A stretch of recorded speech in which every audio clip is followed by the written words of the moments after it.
안녕하세요. 오늘 같이 이야기해볼 백제의 왕은 성왕과 그의 아들 위덕왕입니다. 먼저 성왕인데요. 지난 시간 무령왕 때 이제 그동안 계속 응진 시기에 왕권이 너무 약해서 귀족들한테 시해를 당하고 이러한 일들을 보여줬잖아요. 그런데 무령왕은 그런 것들을 극복을 하고 이제 왕권을 강화하여서 백제가 다시 한번 전성기를 맞이하게 될 때 그 발판을 마련했던 그런 왕이라고 잠깐 이야기를 했습니다. 그래서 성왕 때는 이 무령왕의 발판을 잘 밟고 올라서서 제2의 전성기를 맞이할 수 있게 되었습니다. 우리 고대 삼국시대를 이야기할 때 이제 그 각 국가의 전성기가 몇 세기 몇 세기 몇 세기다라는 것을 이야기해요. 이 백제는 4세기가 전성기라고 하는데 이 성왕 때는 6세기거든요. 이 6세기에 제2의 전성기를 맞이했다 이렇게 이야기를 해요. 왜 그럴까요?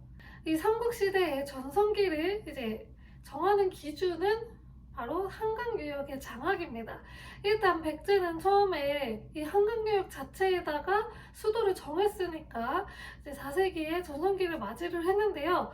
이 6세기에 다시 한번 맞이했다라는 뜻은 이 한강유역을 다시 점령을 했었다라는 뜻이 되겠죠. 그래서 다시 한번 전성기를 맞이하게 되는 그런 모습을 보입니다.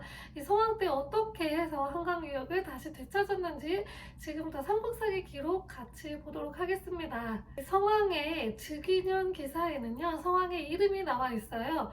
이름이 명농이라고 해요. 그래서 보통 명이라고 많이 표시를 하고요. 이 명농이라는 이름을 가졌는데 이제 뭐 동성왕 때부터 시호를 사용했다고 했잖아요. 시호는 왕이 죽은 뒤에 그 업적을 기려서 이제 붙여주는 이름이라고 했는데 성왕은 그러면 시호가 성왕인 거잖아요.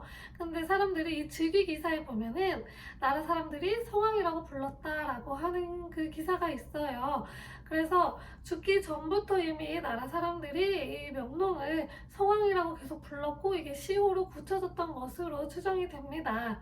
이 고구려하고 백제는 계속해서 서로 이제 원수지간이어가지고 옛날에 고구려랑 근초고왕 이때부터 원수지간이어서 서로가 서로를 계속 이제 막 공격하고 또 방어하고 또 공격하고 방어하고 이런 모습을 많이 보여요. 성왕 때도 마찬가지인데요. 이 성왕 7년에 고구려 왕이었던 흥한이 쳐들어왔다고 해요. 이 흥한이 누구냐면 안장왕인데요. 안장왕까지도 이 고구려는 좀 약간 전성기를 구가했다고 합니다. 그래서 백제의 성왕은 이 안장왕의 침입에 대응을 제대로 하지 못하고 패배를 하게 되었습니다. 그리고 나서 이 16년 기사에 보면은 성왕의 대표적인 업적이 하나 나옵니다. 바로 도읍을 사비로 옮기고 국호를 남부여로 바꾸었다라고 하는 기사가 적혀 있습니다. 이때부터 이제 수도를 옮기게 되는데요. 동성왕 때부터 사비로 옮기려고 하는 움직임이 있었다라고 했던 거 기억하신가요? 그때부터 이제 옮기려고 했는데 계속 못 옮기고 준비만 하고 있다가 이제 무령왕 때에 성장을 이제 발판 삼아서 그걸 딛고 올라서서 수도를 사비로 옮기게 되었습니다.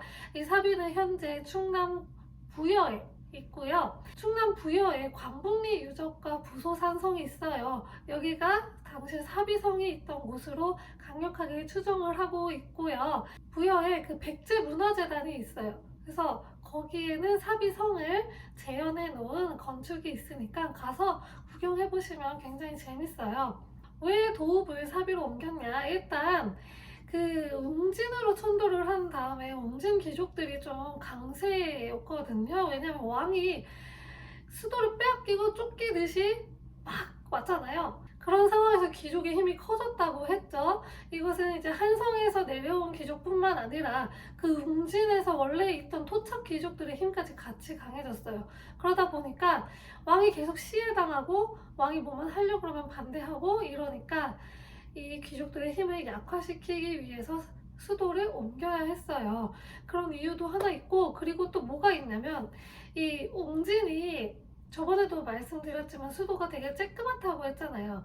그러니까 무조건 방어를 위해서 옮겼어야 됐기 때문에 급하게 이제 옮기고 방어 최우선으로 옮겼기 때문에 이 웅진성이 굉장히 좁지만 어쩔 수 없이 글로 옮겼었는데, 이제 나라가 좀 안정이 되면서 발전을 하게 되니까 그 안에 무일자도 많아지고 사람도 많아지게 된 거예요. 그래서 웅진성 안에서는 감당이 되지 않아서 더 넓은 곳으로 수도를 옮겨야 했어요. 그 적합지가 바로 사비였던 거죠. 그래서 사비로 천도를 하였습니다. 그리고 나서 나라 이름을 또 남부여라고 했다고 했잖아요. 이 남부여는 남쪽에 있는 부여라는 뜻인데, 부여라는 국가는 원래 고구려보다도 더 위에 있었어요. 그래서 고구려 주몽이 부여에서 내려온 사람이고, 그 주몽의 아들인 온조가 내려와서 세운 국가가 백제인 거예요. 그래서 백제의 근본은 부여예요. 그래서 사실 백제는 고구려 계승의식보다는 부여 계승의식을 더 강하게 가지고 있었어요. 그래서 왕족의 이름을 부여씨라고 이제 만들 정도로 부여 계승의식이 굉장히 강했고, 계로왕이 이제 북위에다가 편지를 보냈대. 고구려와 우리는 부여에서 갈라져 나온 뭐 그런 국가다라고 하는 그 문장을 적을 정도로 부여 계승 의식이 계속해서 있었던 상황이었습니다. 그래서 결국에는 나라 이름까지 남부여라고 고치게 됐어요. 이 성왕 때부터는 이제 국호가 남부여가 되었습니다. 하지만 우리는 백제로 계속 이야기를 하고 있죠. 그동안은 이제 귀족의 힘이 강해서 천도를 쉽게 못했지만 성왕 때는 천도를 했죠. 그만큼 귀족보다 왕권이 훨씬 더 강해졌다는 의미이고, 심지어 나라의 이름을 바꿨어요. 나라의 이름을 바꾸는 게 쉬운 게 아니거든요. 근데 나라의 이름을 바꿀 정도로 굉장히 강력한 왕권을 가지고 있었다라는 것을 보여줍니다. 이 성왕이 어떻게 이제 강력한 왕권을 좀 정립을 했냐면, 이건 삼국사기에는 자세히 나오진 않는데요. 불교를 이용을 했어요. 전륜성왕이라는 것을 이용을 하는데, 불교에서 전륜성왕이 이제 뭐 운명을 관장하는 그런 왕이래요. 그래서 본인도 전륜성왕이고, 그래서 그만큼 굉장히 강력한 자기는 왕이다라고 하면서 강력한 왕권을 가지게 되었습니다. 이후에 이제 26년 기사에 고구려 왕이었던 평성이 얘와 함께 모의를 해서 이 백제를 또 한번 공격을 합니다. 근데 이때 이 평성은 양원왕이에요.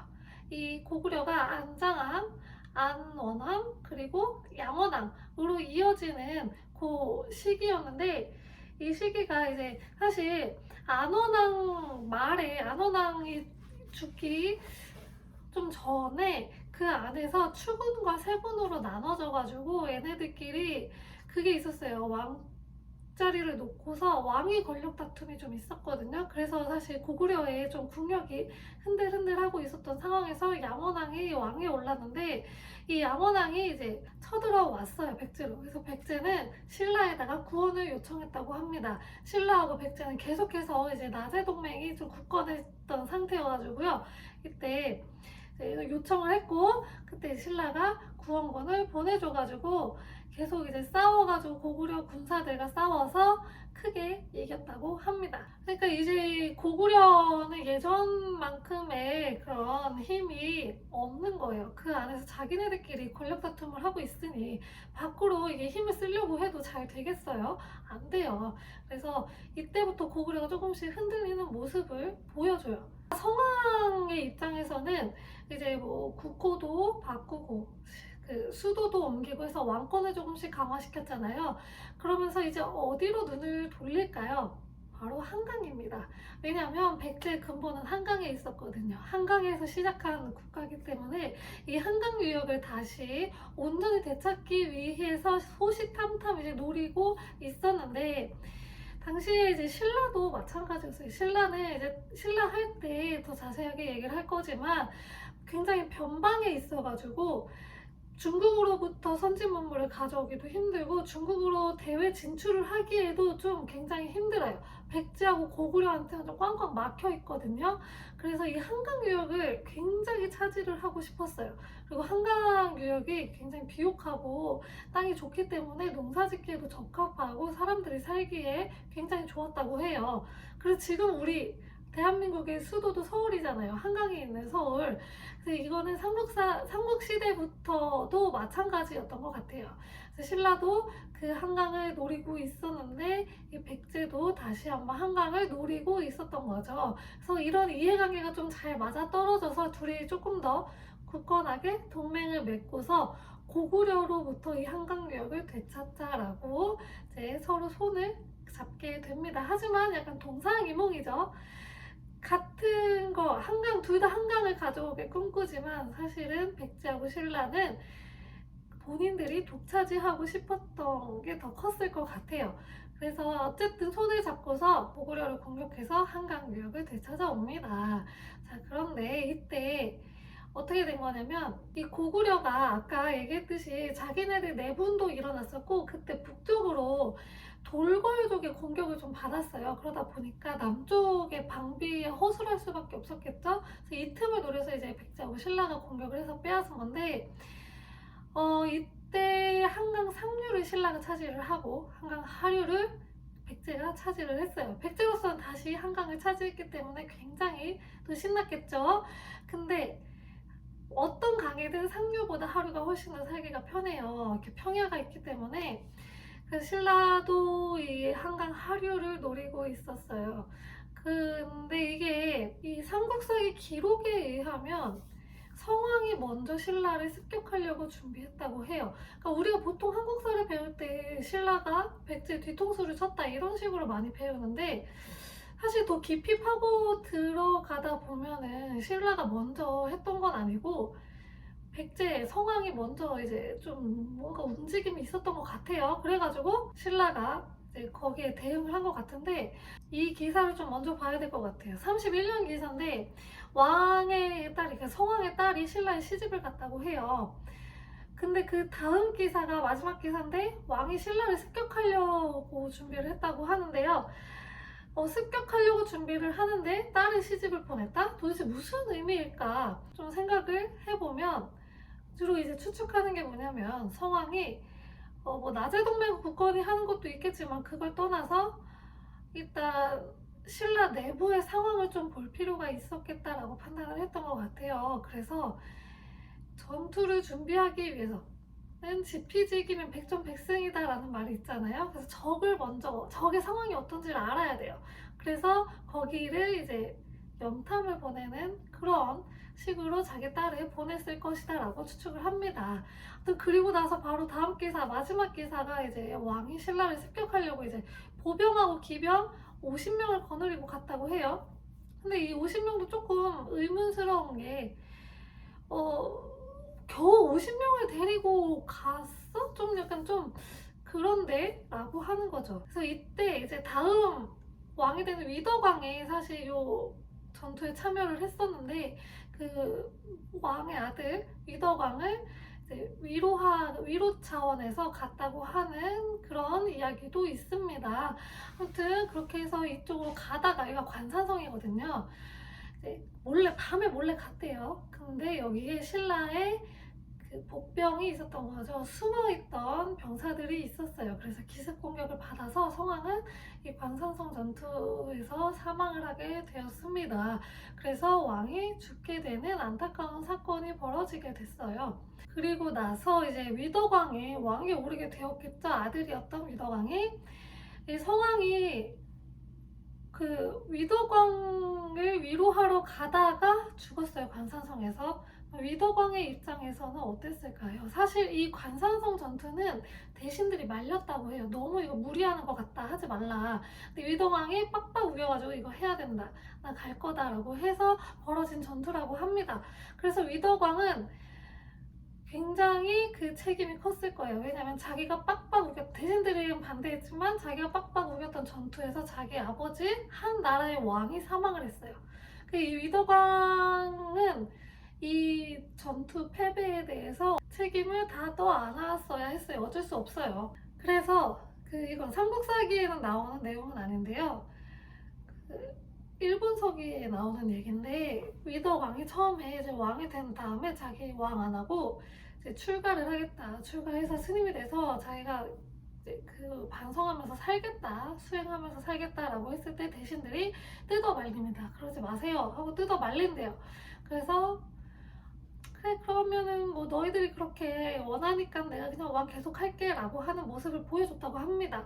근데 사실 이게 정말로 자기가 그런 책임감을 느껴서일 수도 있겠지만 한 일종의 정치적 행위로 보기도 해요. 왜냐면 진짜로 자기가 그런 마음이 있었으면 어떻게 해서든 들어갔을 텐데 그게 아니고 이제 대신들이 이렇게 뜯어 말리니까 그래 알겠어 내가 너희들 봐서 왕할게 약간 이런 모습을 보여줬단 말이죠. 그래서 이거를 왕권을 좀 안정시키려는 정치적 행위로 또 해석을 하기도 합니다. 근데 일단 관상성 전투 이 패배의 책임이 너무 커요, 위더강에. 그래서 왕권은 다시 꺾이게 되고 귀족들의 힘이 다시 강해지게 되었다고 해요.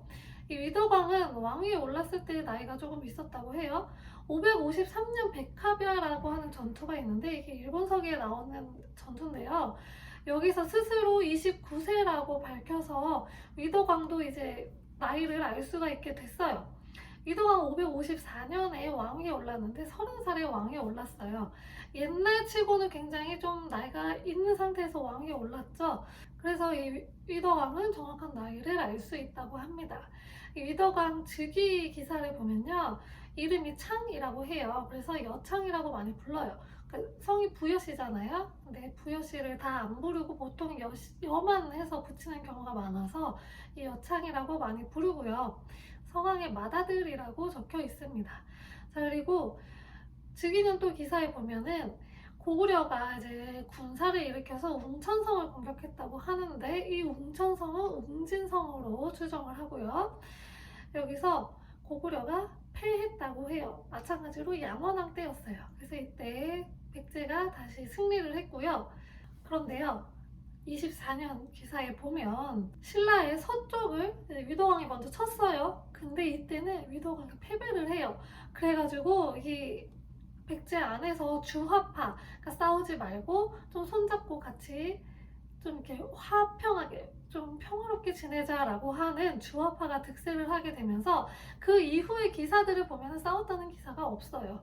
그래서 이 한번 지고 나서부터는 다시 한번 대신들이 거봐라 너 또 졌잖아 그만해 라고 하고 좀 대신들이 힘을 왕보다 조금 힘을 좀 갖게 되지 않았을까 싶습니다. 그리고 요 기사 전에 24년 기사에 보면은 진나라에 이제 조공을 하고요. 그리고 같은 해에 11월에 북주에도 조공을 합니다. 이 진나라는 뭐 진시황제 진나라가 아니고요. 중국에는 대표적인 진나라가 세 나라가 있어요. 그래서 그 진시황의 진나라가 있고 삼국 시대로 통일했던 진나라가 하나 있고 또 오늘 보는 요 진나라가 있는데요. 이 세 번째 진나라에 속하고 이 진나라는 중국이 남북조로 나뉘어져 있을 때 남조에서 있었던 나라예요. 그래서 지난 시간에 양나라 있었죠. 그 양나라가 멸망하고 오는 나라가 진나라예요. 남조 최후의 왕조긴 한데 요 진나라에도 조공을 하고 요 진나라가 있었던 시기 요 시기 같은 시기에 바로 위에 중국 위에는 북주라고 하는 나라가 또 하나 있었어요. 그래서 중국이 이렇게 반으로 갈려져 있었던 시기인데 이 북주에도 똑같이 외교를 했어요. 그러니까 백제 역사상 처음으로 양쪽에 모두 외교를 했던 왕인데 왜 이렇게 했을까요? 바로 실리적인 외교를 이제 추구를 한 거죠. 한쪽이랑만 너무 이렇게 외교를 하게 되면은 다른 한쪽이랑은 척을 지게 되어 있어요. 사실 이 북조랑 남조 사이가 그렇게 좋진 않았거든요. 그래서 한쪽만 너무 이제 외교를 하게 되면은 다른 쪽하고 사이가 안 좋아지면은 백제 입장에서 사실 그렇게 유리한 건 아니에요. 대외적으로 모두 두루두루 잘 지내야지 좀 대외적으로 안정을 누릴 수가 있고 내치에도 신경을 쓸 수가 있죠. 그래서 이제 남조에 있던 진나라하고도 외교를 하고 북조에 있던 북주하고도 외교를 해서 양쪽 모두 남북조 모두와 외교 활동을 벌이는 그런 모습들을 보여줬습니다. 그리고 요 남조하고 북조를 수나라가 통일을 해요. 그래서 이 수나라에도 조공을 보내서 고구려를 고립하게 되는 그런 시도도 하게 되었습니다. 이 수나라가 요동을 이제 공격할 계획을 세웠다라고 하는 소식을 들으니까 자기네들이 길잡이가 되겠다고, 백제에서 길잡이가 되겠다고 하는 편지를 또 보내요. 그래서 이 고구려를 끊임없이 견제하려고 하는 모습들이 보입니다. 그런데 이제 같은 해 45년 기사예요. 45년 기사 12월에 왕이 결국엔 돌아가시게 되는데요. 요게 좀 둘로 나뉘어요. 자연사다, 시해다로 나뉘는데, 자연사는 이미 이때 이 위덕왕 같은 경우에는 나이가 70대 고령이었기 때문에 그냥 자연사 했을 가능성도 충분히 제기를 하는데, 왜 시해 가능성을 염두에 두냐 하면 그 다음에 오는 왕이 해왕이거든요. 이 해왕이 위덕왕의 아들이 아니고 동생이에요. 근데 만약에 동생이 이제 왕이 되려면 왕을 이을 아들이 없는 상황에서는 동생이 이을 수가 있는데, 버젓이 위덕왕의 아들이 살아 있었어요. 첫째 아들은 죽었다고 이제 추정을 하는데, 아좌태자라고 하는 태자가 살아서 외에 건너가 있었어요. 근데 이 외에 건너가 있는 아자태자가 있음에도 불구하고 해왕이 왕위에 올라요. 그래서 요것도 약간 이 시일 가능성을 염두에 두고 있는 부분입니다. 요거와 관련한 자세한 내용은 다음 영상에서 해왕할 때 더 자세하게 말씀드릴 건데요. 아무튼 위도강도 이런 이야기가 있다고 합니다. 그리고 이 위더강이 사망 바로 직전까지도 굉장히 건강했다고 해요. 왜냐면 이것저것 해요. 뭐 아팠다는 기사는 당연히 없겠고요. 삼국사기 기록 자체가 이렇게 자세하지는 않으니까 없겠지만, 이제 그 여러 가지 이제 자료들을 보면은 사망하기 1년 전까지만 해도 활발하게 이제 정책을 하고 정치하는 모습들을 보여줘요. 그랬기 때문에 이 갑작스러운 죽음이 더 의문스러워져서 시의 가능성이 제기가 되고 있습니다. 자, 여기까지 이번 시간에는 성왕과 위덕왕에 대해서 이야기를 해보았습니다. 백제가 다시 한번 전성기를 맞이하나 싶었는데, 참 안타깝게도 성왕의 사망으로 한강유역도 완전하게 다 빼앗기게 되었고, 이제 귀족의 힘이 다시 한번 세져서 이 이후에도 계속 이제 귀족들의 힘이 센 모습들이 좀 보여요. 그래서 다음 시간에는 해왕, 법왕, 무왕 이 세 왕에 대해서 볼 건데요. 이 시대에는 또 어떤 일들이 있었는지, 이 시대의 백제 왕들은 또 어떤 안타까운 일들을 겪었는지 같이 한번 보도록 하겠습니다. 감사합니다.